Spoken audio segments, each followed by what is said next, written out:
사랑하는 여러분, 가장 큰 절망일 때 가장 큰 희망이 온다라고 하는 그런 책 제목이 있습니다. 희망이 있느냐 아니면 희망을 버리느냐, 이것은 바로 사느냐 죽느냐와 연관이 되어 있다는 것이죠. 희망이 있는 사람, 꿈이 있는 사람은 살아있는 사람입니다. 희망이 없다면 살아있지만 죽은 사람입니다. 여러분, 우리에게는 바로 산소망이 있습니다. 우리 주 예수 그리스도, 우리는 영원히 함께할 하나님의 나라, 우리는 그 본향을 기리며 살아가는 사람들입니다. 오늘 말씀 가운데 우리에게 다시 한번 확신과 소망을 주시는 주님의 말씀을 우리는 대하게 됩니다. 함께 하나님의 말씀으로 나아갑니다.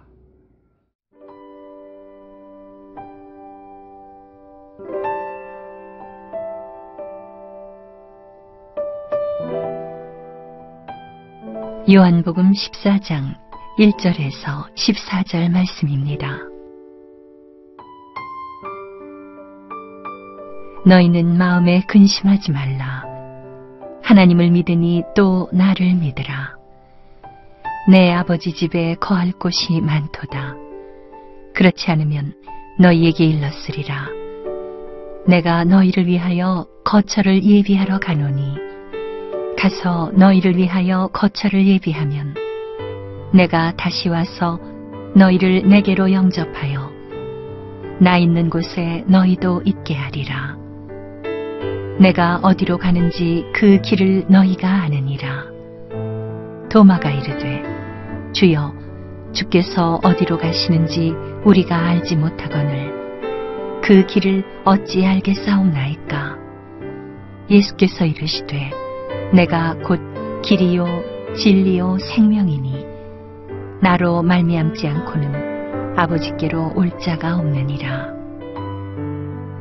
너희가 나를 알았더라면 내 아버지도 알았으리로다. 이제부터는 너희가 그를 알았고 또 보았느니라. 빌립이 이르되 주여, 아버지를 우리에게 보여주옵소서. 그리하면 족하겠나이다. 예수께서 이르시되 빌립아, 내가 이렇게 오래 너희와 함께 있으되 네가 나를 알지 못하느냐? 나를 본 자는 아버지를 보았거늘 어찌하여 아버지를 보이라 하느냐? 내가 아버지 안에 거하고 아버지는 내 안에 계신 것을 네가 믿지 아니하느냐? 내가 너희에게 이르는 말은 스스로 하는 것이 아니라 아버지께서 내 안에 계셔서 그의 일을 하시는 것이라. 네가 아버지 안에 거하고 아버지께서 내 안에 계심을 믿으라.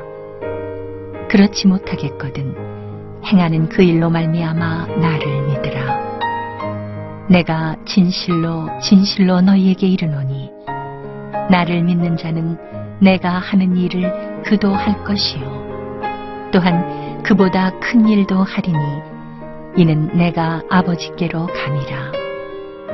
너희가 내 이름으로 무엇을 구하든지 내가 행하리니 이는 아버지로 하여금 아들로 말미암아 영광을 받으시게 하려 함이라. 내 이름으로 무엇이든지 내게 구하면 내가 행하리라. 예수님의 제자들에게는 희망이 있었습니다. 그래서 예수님을 따라다녔습니다. 기적을 일으키신 예수님, 오병이의 기적을 일으키신 예수님, 그 예수님을 3년씩이나 따라다녔습니다. 희망이 있었기 때문에. 그런데 예수님이 헤어지시겠다고 말씀합니다. 죽음의 길로 가시겠다고 말씀합니다. 제자들의 삶이 얼마나 근심에 사로잡혔겠습니까? 그들은 두려움에 사로잡혔습니다. 그것을 바로 근심의 상황이라고 표현하고 있는 것이죠. 그러한 상황 속에 근심하고 있는 이런 제자들에게 예수님이 말씀하십니다. 1절 말씀입니다. 너희는 마음에 근심하지 말라. 하나님을 믿으니 또 나를 믿으라 그랬습니다. 희망이 산산조각이 났습니다. 예수님이 유대인의 왕이 되어야 될 텐데 그들이 가지고 있던 꿈, 거기에 산산조각이 났습니다. 그래서 불안하고 근심에 떨고 있는 제자들에게 우리 주님이 말씀합니다. 너희는 근심하지 말라. 하나님을 믿으니 또 나를 믿으라. 여러분, 근심 없이 살 수 있는 사람이 누가 있겠습니까? 이 세상에서는 근심에 면제받은 사람은 아무도 없습니다. 하지만 우리 주님은 이 근심을 이길 능력을 우리에게 주셨다는 사실입니다. 우리가 어떻게 이 근심을 이길 수 있습니까? 2절과 3절 말씀을 보시길 바랍니다. 내 아버지 집에 거할 곳이 많도다. 그렇지 않으면 너에게 일렀으리라. 내가 너희를 위하여 거처를 예비하러 가노니 가서 너희를 위하여 거처를 예비하면 내가 다시 와서 너희를 내게로 영접하여 나 있는 곳에 너희도 있게 하리라. 우리 주님이 뭐라고 말씀하고 있습니까? 처소를 예비하고 다시 오겠다는 것입니다. 우리 주님은 천국문을 활짝 열기 위해 십자가에 죽으러 가시겠다는 것입니다. 여러분, 십자가의 길이 끝이 아닙니다. 그것은 과정일 뿐입니다.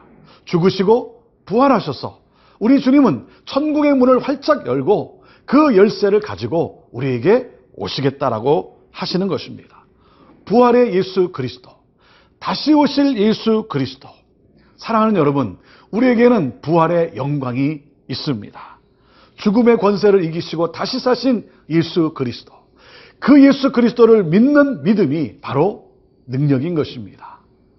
부활의 주님을 믿는 이 믿음 가운데 근심 속에 있던 제자들, 흩어졌던 제자들은 다시 모이기 시작했습니다. 그들은 기도하기 시작했습니다. 그들은 복음을 목숨을 걸고 전하기 시작했습니다. 새로운 공동체가 탄생이 된 것입니다. 그렇기 때문에 우리는 부활하셔서 다시 오실 그 예수 그리스도, 그 예수 그리스도를 우리는 소망하며 꿈꾸며 살아가는 것입니다. 우리가 부르는 찬양 가운데 이러한 찬양이 있습니다. 살아계신 주, because he lives. 주님이 사셨기 때문에, 주님이 살아계시기 때문에 우리에게는 산 소망이 있는 것입니다. 사랑하는 여러분, 어떤 걱정과 염려와 어떤 근심이 우리를 짓누르고 있습니까? 우리 주 예수 그리스도, 부활의 능력으로 다시 오실 예수 그리스도, 그리고 우리를 그 영원한 하나님의 나라로 인도하실 예수 그리스도, 다시 오실 예수 그리스도 부활의 능력을 믿는 자는, 사랑하는 여러분, 승리할 수 있습니다. 이 소망을 가지고 오늘도 힘차게 이 세상을 살아가는 우리 모두가 되기를 주님의 이름으로 축복합니다.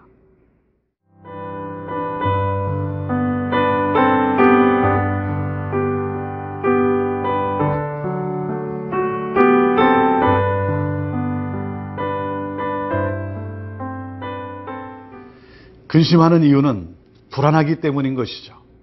우리가 불안해하지 않고 우리가 근심을 이길 수 있는 능력, 그것은 바로 우리의 하늘 아버지 되신 천국에 대한 소망인 것입니다. 예수님은 이렇게 말씀하십니다. 6절입니다.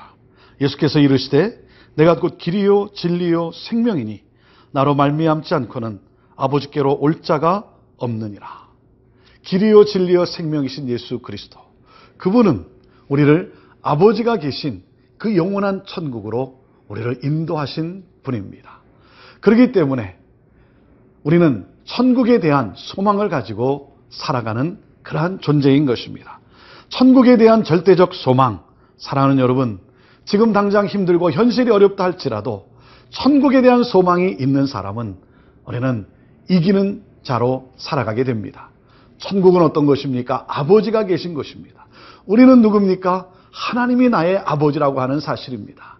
그래서 주님은 우리에게 이렇게 말씀합니다. 너희가 이 세상에서 무엇을 먹을까 마실까 입을까 염려하며 근심하며 살아가지 말라. 하나님 아버지께서 우리를 다 아신다라고 말씀합니다. 그래서 우리의 삶에 너희는 먼저 그의 나라와 그의 의를 구하라. 이것이 바로 우리의 삶의 목적이라고 하는 것입니다. 우리의 모든 필요를 다 채워주시는 하나님 아버지, 사랑하는 여러분, 그 하나님 아버지가 계신 그 천국, 천국에 대한 산소망을 가지고 살아가는 사람, 그 사람이 바로 근심을 이기며 사는 사람이고, 그리고 능력 있는 삶을 사는 사람입니다. 여러분, 천국의 가치를 아십니까? 어린아이들은 가치를 알면 자기 손에 쥐고 있는 것을 놓습니다. 자기 손에 있는 것보다 더 큰 가치가 자기 앞에 놓여 있으면 쥐고 있는 것을 놓고 그 큰 것을, 더 큰 가치를 손에 쥡니다. 사랑하는 여러분, 천국의 가치를 아는 사람은 세상에 묶여 살지 않습니다. 세상에 연연하며 살아가지 않습니다. 이 세상 가운데서 하나님 아버지께서 베푸실 놀라운 일들을 또한 바라보며 사는 자입니다. 그래서 우리 주님은 이렇게 말씀을 하십니다. 12절 말씀입니다. 내가 진실로 진실로 너에게 이르노니 나를 믿는 자는 내가 하는 일을 그도 할 것이요 또한 그보다 큰 일도 하리니 이는 내가 아버지께로 감이라. 천국의 소망, 천국에 대한 이 놀라운 기대, 이것이 바로 우리를 영광스러운 삶으로 살아가게 한다는 것이죠. 구정을 맞이하여 수많은 사람들이 고향을 향해 갑니다. 왜 그렇습니까? 10시간이 걸려도 그래도 그 피곤함을 이기고 갑니다. 포기하지 않고 갑니다. 왜냐하면 고향에 다다랐을 때에 그 고향에서 누리는 그 가치를 알기 때문에 그렇습니다. 사랑하는 여러분, 우리는 본향이 우리를 기다리고 있습니다. 그래서 홈 스윗 홈, 집에 다다랐을 때 정말 우리 집이 최고야, 그렇게 고백하는 것 아니겠습니까? 그 천국의 가치, 우리는 그 가치를 알고 그리고 소망으로 살아가는 사람들입니다. 그래서 부하면 부한대로, 비천하면 비천한 대로 우리가 이 세상에 묶이지 않고 이 세상에 연연하지 않고 그 소망을 가지고 살아가는 것이죠. 그런 소망을 가진 우리들에게 이 세상을 살아가면서 우리가 꼭 놓치지 말아야 할 것이 있습니다. 그것은 바로 기도입니다. 소망과 함께 기도의 삶인 것입니다. 13절, 14절 말씀입니다. 너희가 내 이름으로 무엇을 구하든지 내가 행하리니 이는 아버지로 하여금 아들로 말미암아 영광을 받으시게 하려 함이라. 내 이름으로 무엇이든지 내게 구하면 내가 행하리라 그랬습니다. 근심을 이기는 능력은 바로 기도에 있습니다.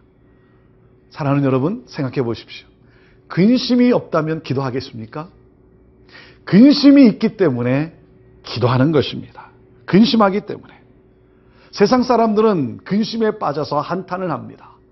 그러나 하나님의 사람들은 근심이 있지만 근심 때문에 하나님께 나아갑니다. 하나님께 기도로 나아갑니다. 근심 때문에. 그래서 근심은 하나님을 만나게 하는 놀라운 축복이 또한 숨겨져 있는 것입니다. 근심은 하나님의 능력을 경험하고 그리고 그 하나님의 능력을 또한 확인할 수 있는 그러한 도구입니다. 사랑하는 여러분, 위기는 언제 위기입니까? 위기가 아니라 위기 가운데 기도하지 않는 것이 우리의 위기 아니겠습니까? 고난 속에 우리가 기도할 수 있다면, 고난 속에 우리가 노래할 수 있다면, 하나님을 찬양할 수 있다면 그 사람은 바로 소망 가운데 오늘도 승리의 삶을 살아가는 사람입니다. 그래서 우리는 이렇게 기도합니다. 하늘에 계신 우리 아버지요, 하나님이 나의 아버지가 되시게 까닭에 그분은 그분의 때에 나를 그 본향으로 인도하실 것을 알기 까닭에 우리는 오늘도 이 세상 가운데서 좌절하지 않고 근심에 빠져 살지 않고 우리는 오늘도 일어난 소망 가운데 오늘도 우리는 이웃을 바라보며 세상을 바라보며 우리는 또한 그리스도의 복음의 씨앗을 심으며 살아가는 존재들입니다. 오늘도 그리스도와 함께 이 산소망을 가진 자로서 오늘도 승리하는 우리 모두가 되기를 바랍니다. 우리에게는 본향이 있습니다. 기도하겠습니다. 하나님, 오늘도 우리가 돌아갈 본향을 생각하면서 산 소망이 우리에게 있기 까닭에 오늘도 근심하지 않고 근심에 빠지지 않고 근심을 이기며 살아가는 우리 모두가 되게 하옵소서. 너무나 어려운 가운데 근심 속에서 걱정 속에서 주를 바라보는 오늘도 기도하는 그러한 우리 성도들에게 하나님 응답하여 주옵소서. 기적을 베풀어 주옵소서. 기적을 베푸시는 주님을 찬양합니다. 예수님의 이름으로 축복하며 기도합니다. 아멘.